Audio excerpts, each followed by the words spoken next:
So clone, it is a, so first we have to discuss clonal propagation. So clone, it is a Greek word. So it is a identical copies of the parental plants, that is called clones. And the clonal propagation. So this clonal propagation, it is a process multiplication of genetically identical copies of individual plants by asexual reproduction. So that is called clonal propagation. So multiplication of genetically identical copies of individual plants by the process of asexual reproduction. So that is called clonal propagation. So in this clonal propagation, the term clone, so it is used to represent a plant population. So that is derived from a single individual by asexual reproduction. So that is called clone. So it means it.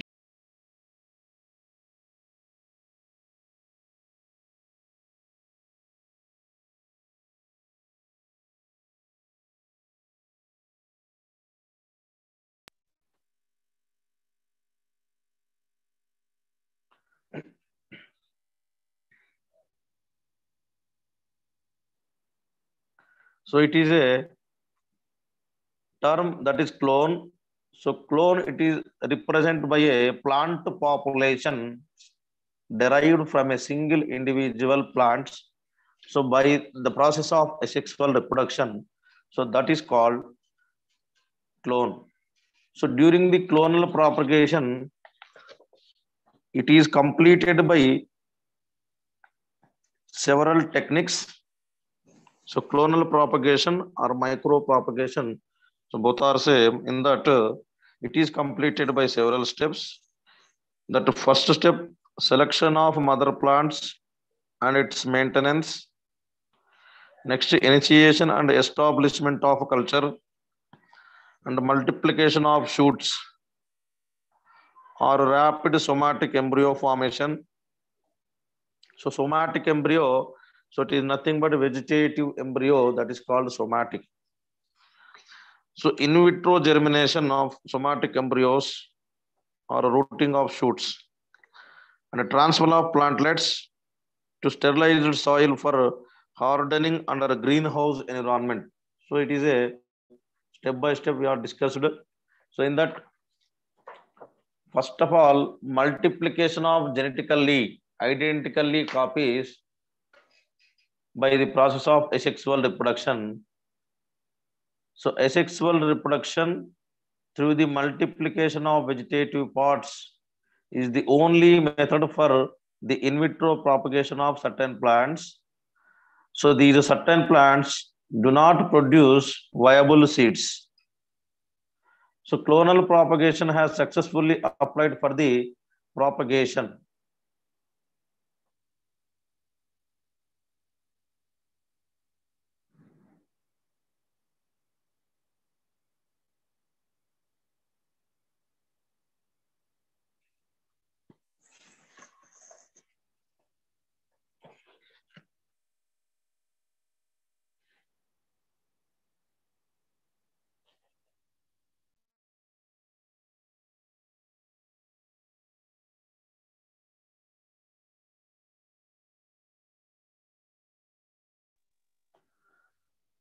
So clonal propagation by in vitro, the formation of cells, tissues or organs and cultured aseptically on a defined media.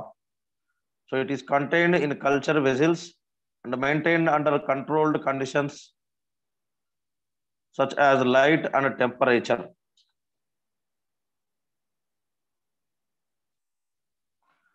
So what is in vitro clonal propagation and what is the use?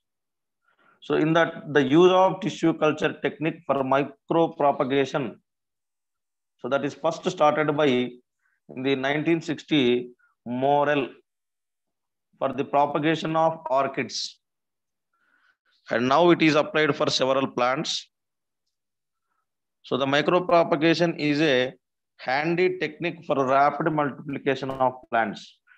So this micropropagation first used in the year of 1960, the scientist name of Morel, by the propagation of orchids. So later, so it is applied to several plants. So in the entire, the clonal propagation method, first of all, selection of plant material. So it is a first step, selection of plant material. So in that selection, the selected part from the plant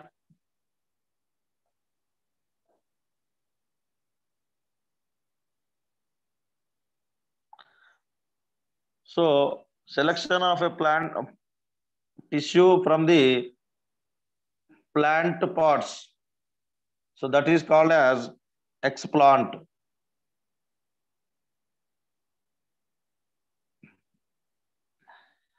So entire the stages of micropropagation, 4 stages. First is the preparation of mother plant, and the second one, initiation and establishment of cultures.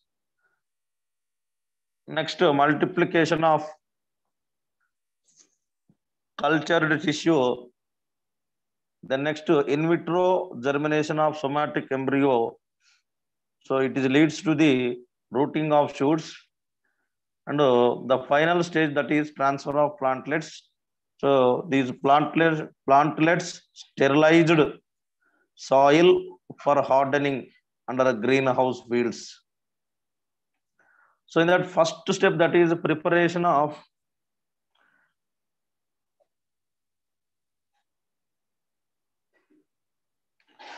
selection of mother plant.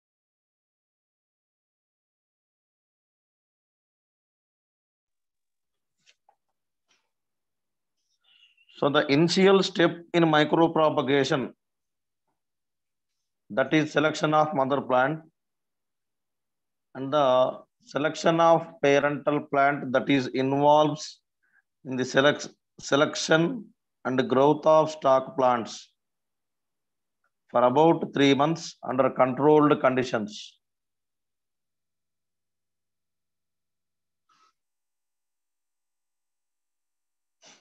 For about 3 months for the controlled conditions.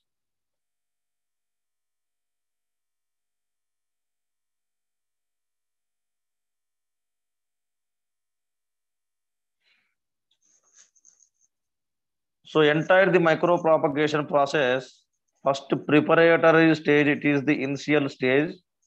So in the preparatory stage, so it is involves in the preparation of mother plants to provide quality explants for better establishment of aseptic cultures. So during the preparation of mother plant, we have to maintain the light and temperature and the moisture. So it should be regains under which mother plants and loosely covering growing branches with polythene. So in that first initiation and culture.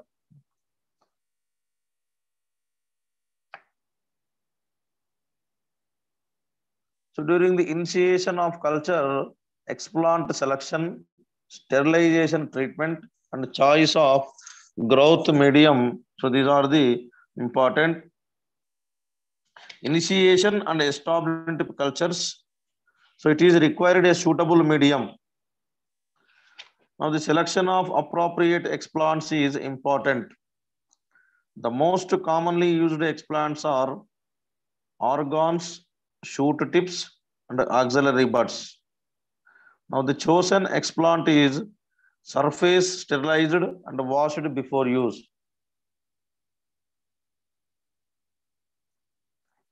After that, the stage 2, the major activity of micropropagation. So it should be occurs in a defined culture medium. Now stage 2 mainly involves multiplication of shoots or rapid embryos or callus formation from the explant.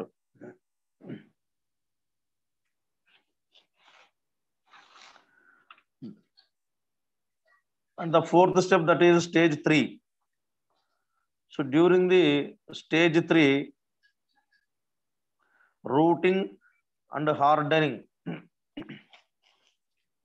somatic embryos carries a performed radical and may develop directly into plantlet. So embryos show very poor conversion into plantlets. So especially under in vitro conditions. So it should require an additional step of maturation to acquire the capability for normal generation. So somatic embryos requires additional step of maturation to acquire the capability for the normal germination.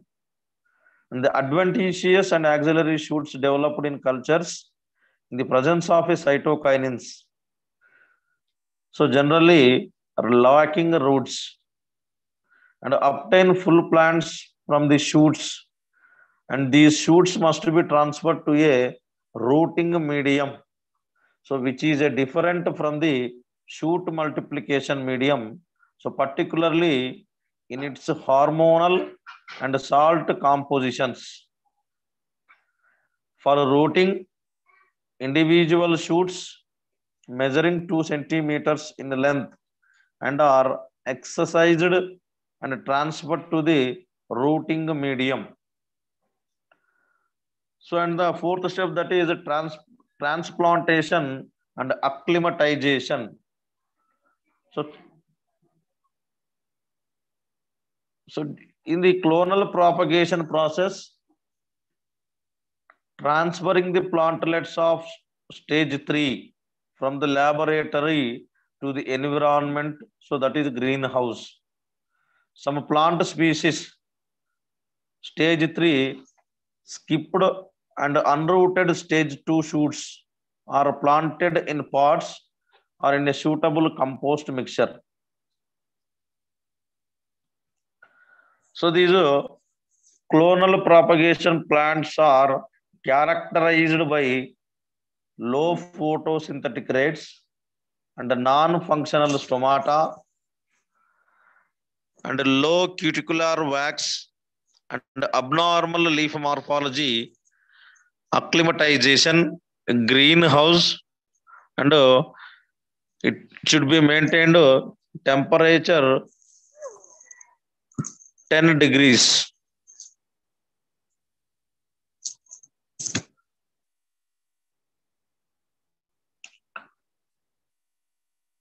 So you see in this picture, now centrally located is it is a parent plant. Now the culture which is given in 3 methods. On the right side, first the explant should be taken. It is a leaf explant. Then next, so these explant taken into a suitable cultured medium. After that, so the leaf cells or tissues undergoes to repeated divisions and forming a group of cells that is called callus, And callus divides and produces adventitious buds. So in the culture media,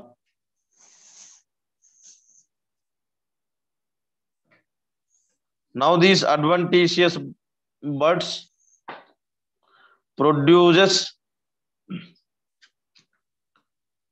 a new plant. So that is transplantation.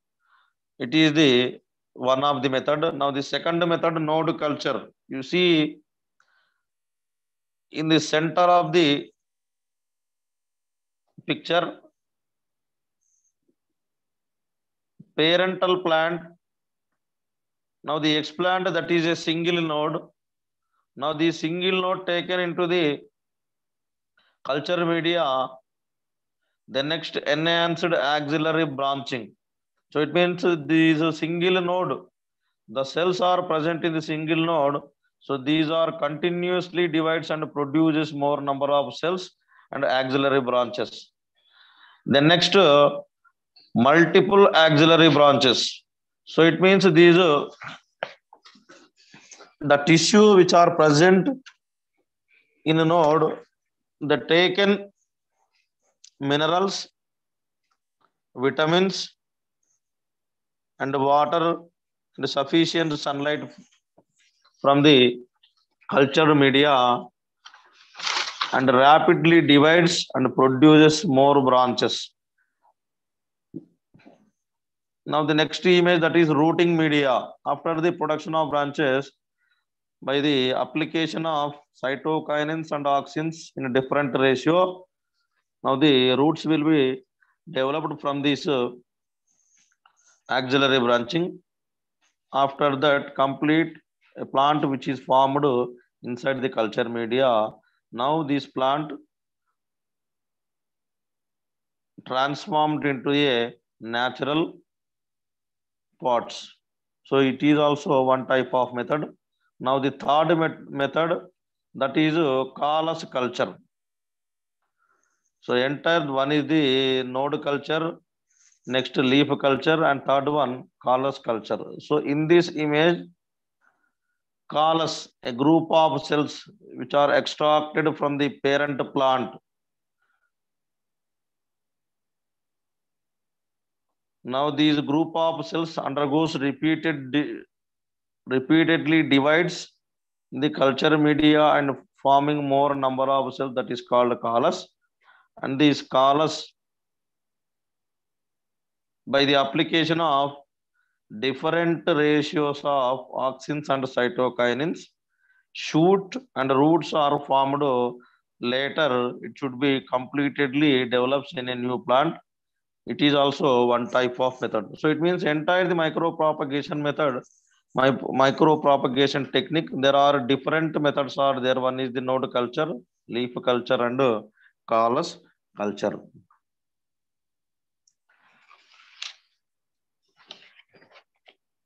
So besides the clonal propagation, one is the organogenesis and somatic embryogenesis. So organogenesis, so it means formation of individual organs. So what are the organs in a plant? So that has namely shoots, roots. So the formation of individual organs such as shoots and roots directly from an explant or from callus, and cell culture induced from the explant. So that is organogenesis.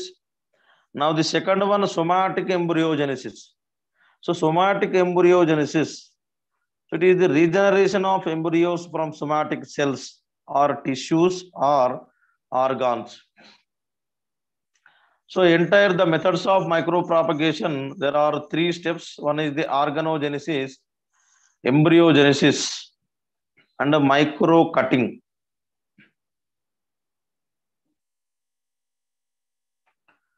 So in that first, multiplication by auxiliary buds and apical shoots.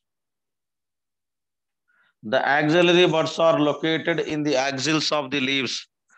So these are capable of developing into shoots. In vivo state, only limited number of axillary meristems can form shoots. The induced in vitro multiplication in micropropagation possible to develop plants from meristems and shoots and tip cultures.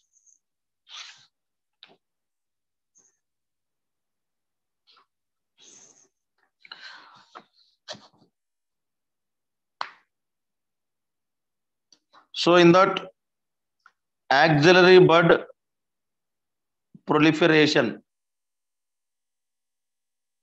so meristems and shoot tip culture. Apical meristem, it is a dome of tissue that is located at the extreme tip of shoot. The apical meristem along with the young leaf primordia constitutes the shoot apex. For the development of disease-free plants, meristem tips should be cultured. So these meristems are shoot tips, so which is located from a stem by a V-shaped cut. The size of the tip is critical for culture. In general, the larger the explant and the better are the chances for culture survival.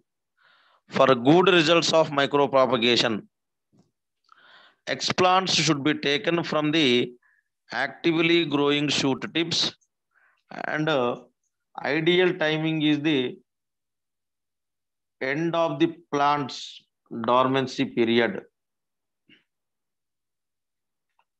So there are different steps present in the meristem and shoot tip culture. In that first stage, that is establishment of meristem on culture and addition of growth regulators, cytokinins and auxins. In cytokinins, keratin,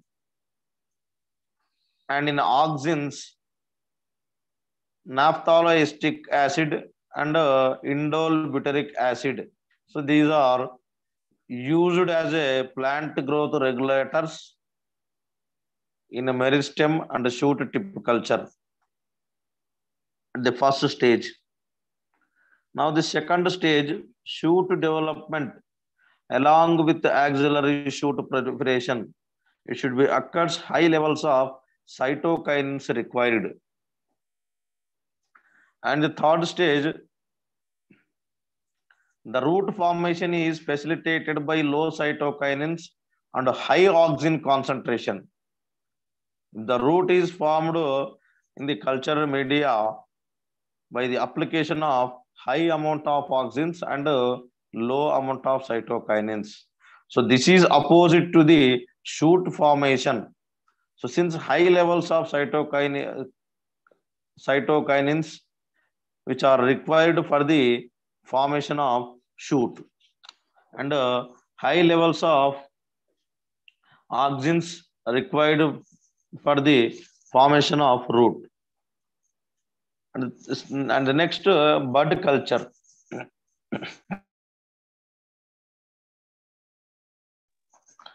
The plant buds possess quiescent or active meristems depending on the physiological state of the plant. So there are two types of bud cultures are involves. One is the single node culture and second one axillary bud culture. So in that first single node culture, so it is the natural method for vegetative propagation of plants. So these are natural vegetative propagation of plants in both in vitro and in vivo conditions. So the bud found in the axilla of leaves, and it is comparable to the stem tip for its ability in the micropropagation. And a bud along with a piece of stem is located and cultured to develop into a plantlet. The cultured buds are used to reduce the chances of infections. So in a single node culture, no cytokinins are added. And next one, axillary bud culture. So in the axillary bud culture, one is the isolated shoot tip along with axillary bud, and the cultures are carried out with a high amount of cytokinin concentration. So as a result, the apical dominance stops and axillary buds are developed. For example, rosette plant and elongated plants. So for a good axillary bud culture, the cytokinins or auxins ratio is around 10:1. It means a high amount of cytokinins which are applied for the formation of bud. So however, variable and depends on the nature of the plant species and the developmental stage of the plant explant. So that is used.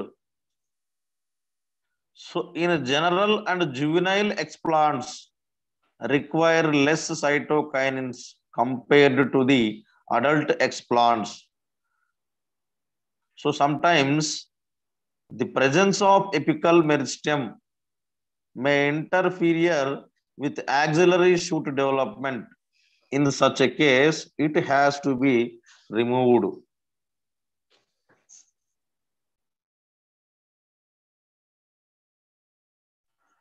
Now the second one, multiplication by adventitious shoots. The stem and leaf structures that are naturally formed on the plant tissues, and these are located in sites other than the normal leaf axillary regions, and these are regarded as adventitious shoots. So the many adventitious shoots, which include stems, bulbs, tubers, and rhizomes. The adventitious shoots are useful for in vivo and in vitro clonal propagation. The meristematic regions of adventitious shoots can be induced in a suitable medium to regenerate to plants. And next, organogenesis. In the organogenesis, it is the process of morphogenesis involving the formation of plant organs. So organogenesis, it means formation of organs such as shoots, roots, flowers, buds from explant or cultured plant tissues. So that is organogenesis. So organogenesis, it is completed by different methods, and organogenesis, that is mainly two types. One is the direct organogenesis and the second one indirect organogenesis. That first one, indirect organogenesis. So the image which is given in our elective book, page number 20, organogenesis, the complete image is given. In that image, the first image that is indicates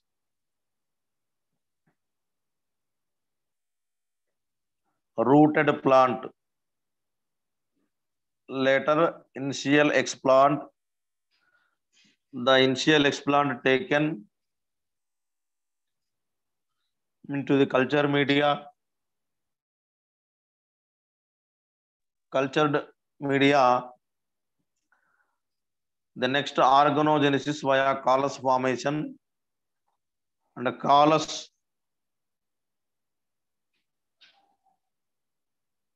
incubated for 3 weeks. The next shoot formation, the next plantlet. So that is indirect. The direct organogenesis, explant direct adventitious shoot formation.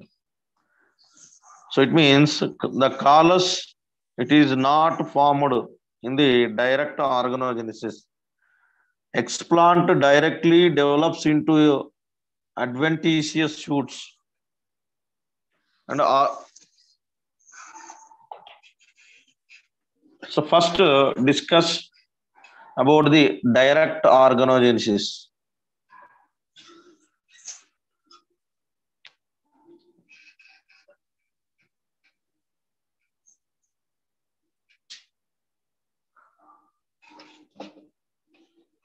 Direct organogenesis.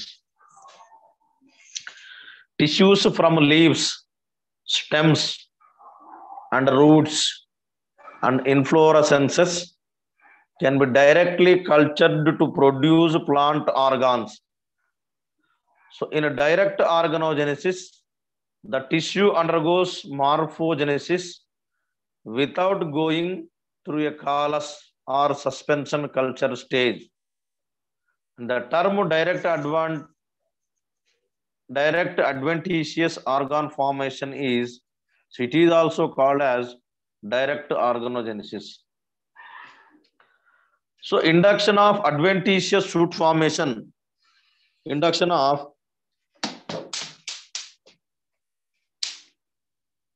adventitious shoot formation directly on roots, leaves, and various other organs of intact plants is a widely used method of plant propagation.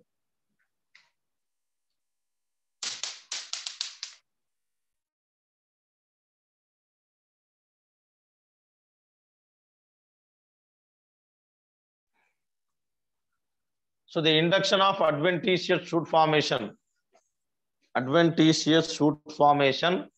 directly on roots, leaves, and various other organs. And these are used for the method of plant propagation. So this approach is particularly useful for herbaceous species. For appropriate organogenesis in a cultured system, exogenous addition of growth regulators. So exogenous growth regulators are needed. In that, exogenous growth regulators such as auxins and cytokinins. The concentration of growth promoting substances depends on the age and the nature of the explant besides the growth conditions.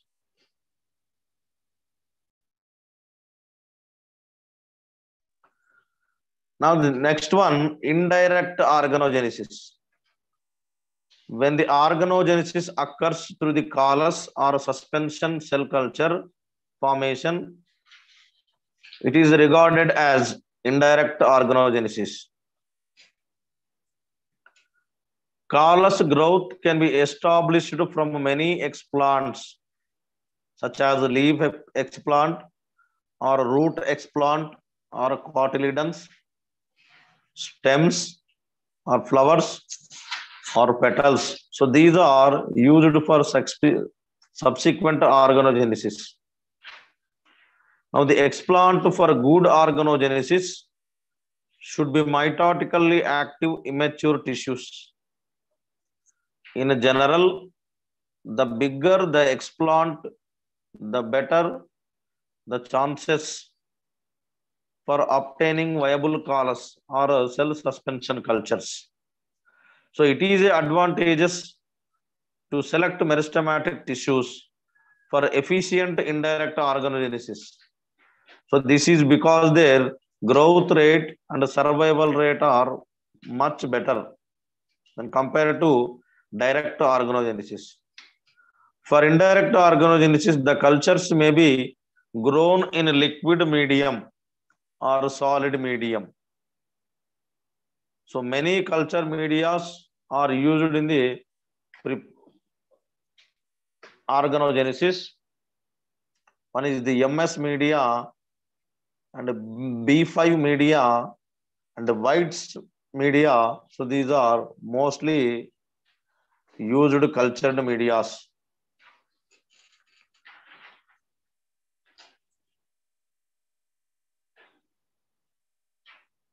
These culture media can be used in organogenesis. The concentration of growth regulators in the medium is critical for organogenesis. So by the varying concentration of auxins and cytokinins in vitro organogenesis can be manipulated by low auxins and low cytokinins concentration will induce callus formation. The low auxin and high cytokinins concentration will promote shoot organogenesis from the callus. And high auxins and low cytokinin concentration will induce root formation. Now the next one, somatic embryogenesis.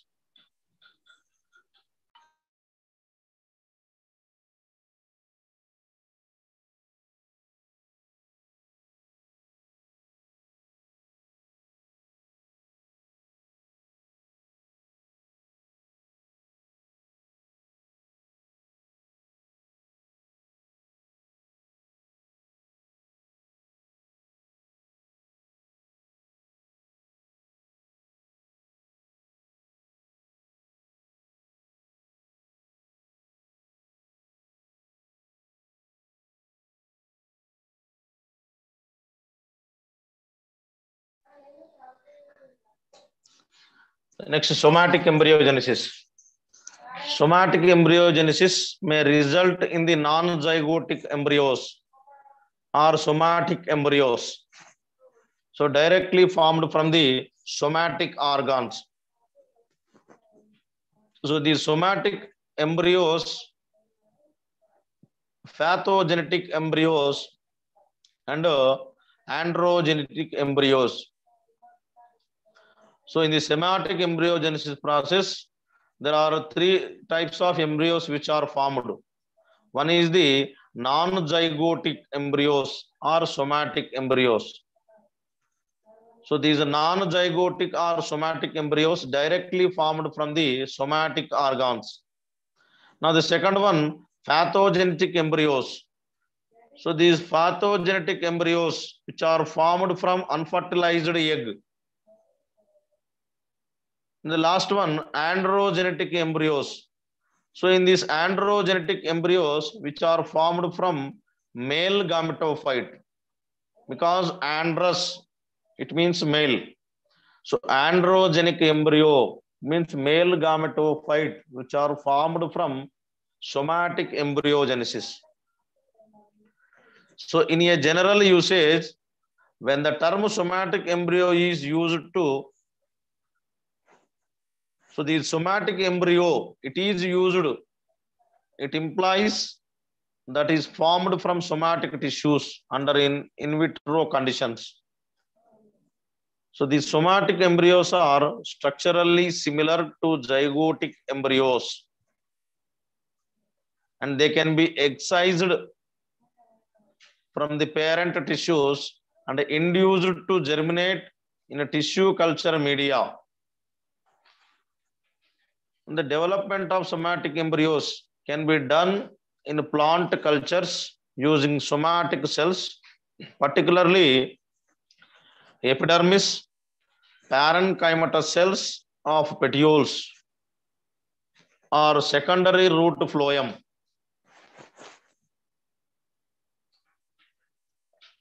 Particularly, that is epidermis. The next, somatic embryos develops from single cells located within the cluster of meristematic cells. In the callus or cell suspension culture, firstly, pro-embryo that is formed. Then next, the pro-embryo develops into an embryo and finally a plant.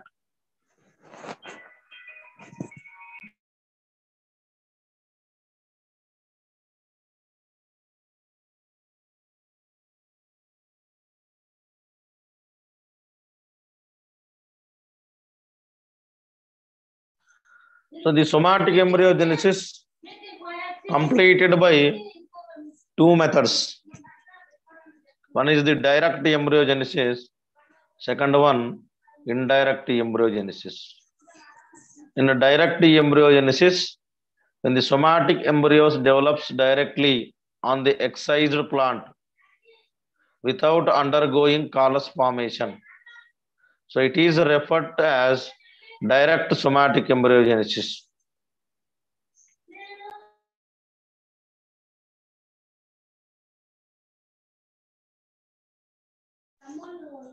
So during the formation of somatic embryogenesis, the presence of pre-embryonic determinated cells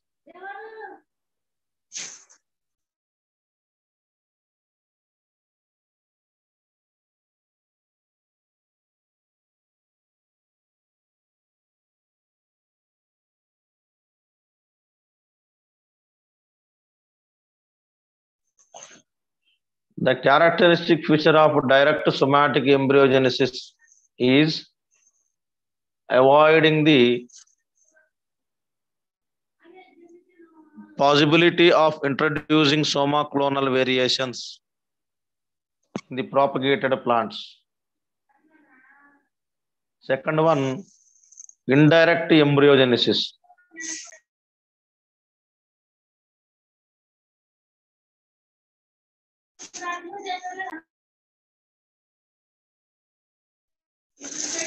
In indirect embryogenesis, the cells from explant are made to proliferate and form callus, from which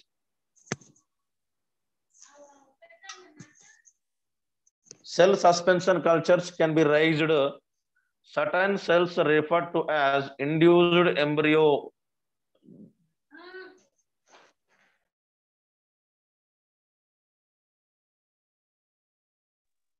embryogenic determinated cells from the cell suspension can from somatic embryos.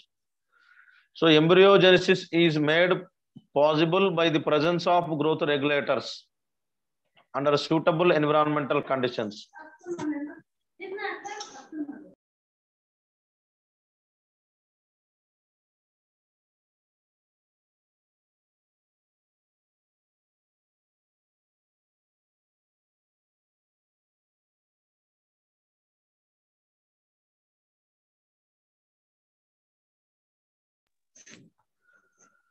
So somatic embryogenesis can be carried on a wide range of media. The addition of amino acids, L-glutamine. So these L-glutamine promotes embryogenesis. The presence of oxins such as 2,4-dichlorophenolic acid is essential for the embryo initiation. On a low oxin or no oxin medium, the embryogenic clumps develops into mature embryos. So in indirect somatic embryogenesis is commercially very attractive and very attractive since a large number of embryos can be generated in a small volume of cultured medium. The somatic embryos so formed are synchronous and with good regeneration capability.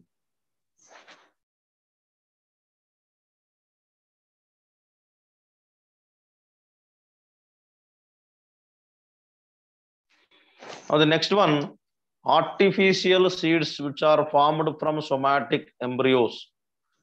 So artificial seeds can be made by encapsulation of somatic embryo. The embryo is coated with sodium alginate and a nutrient solution, and these are dropped in a calcium chloride solution.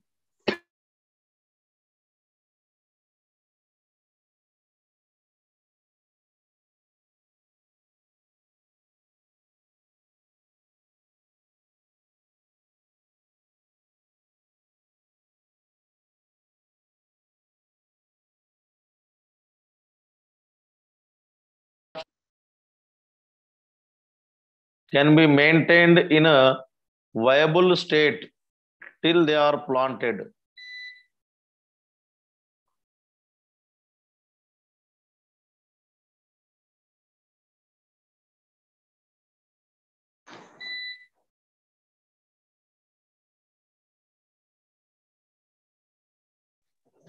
So this is the clonal propagation.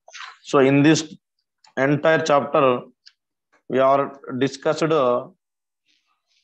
micro propagation and its techniques and types in that node culture, callus culture, and leaf culture.